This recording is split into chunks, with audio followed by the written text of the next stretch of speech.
Lakay yan. Sisigang ulit tayo ng isda. Ayan. Hindi ko alam kung anong isda ito. Kulay pula kanina. Pero nung natanggal ko yung kaliskis, pumuti na. Ayan. Tapos ito. Sisigang natin. Tapos ito.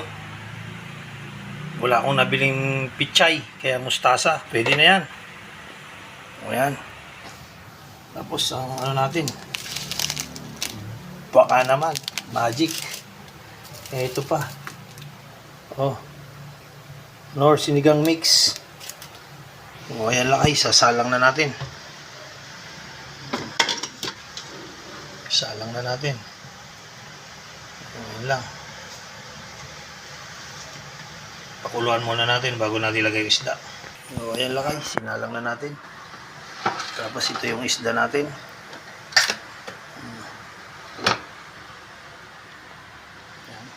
Yan lagay, nilagay ko na ang isda. Tapos hintayin na lang natin na kumulo.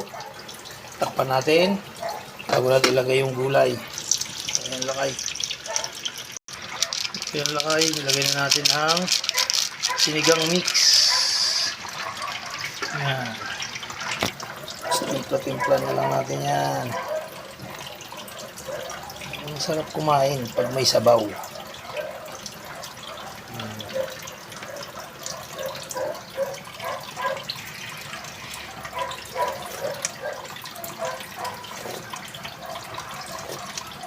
Oy, nag-iimas sumayang.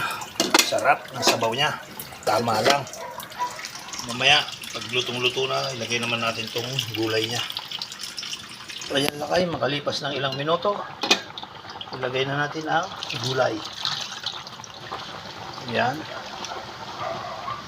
Wala akong makita. Kaya, mustasa na, nilagay ko. Para yung sabaw, mapait-pait. Ayan. Masarap sana to kung sinigang sa miso. Wala tayong mabiling pang miso. Kaya ayan, gulay muna. Takpan muna natin. O yan lakay. Makalipas ng ilang minuto, tsaka natin titingnan. Maya-maya lang, konti. Makalipas ng ilang minuto, luto na ang ating ulam. Yan. Yan na lakay. Tikman natin. Yan.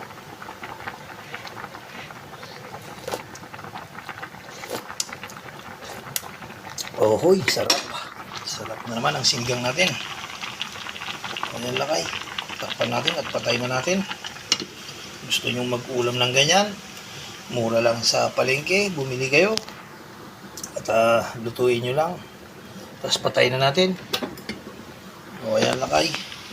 Ito na ang finished product natin ng sinigang na ewan ko kung bisugo to. Basta kulay pula kanina. Nung nakaliskisan ko, nawala na yung pula niya. O ayan lakay, God bless, ingat-ingat lagi. Adjourn.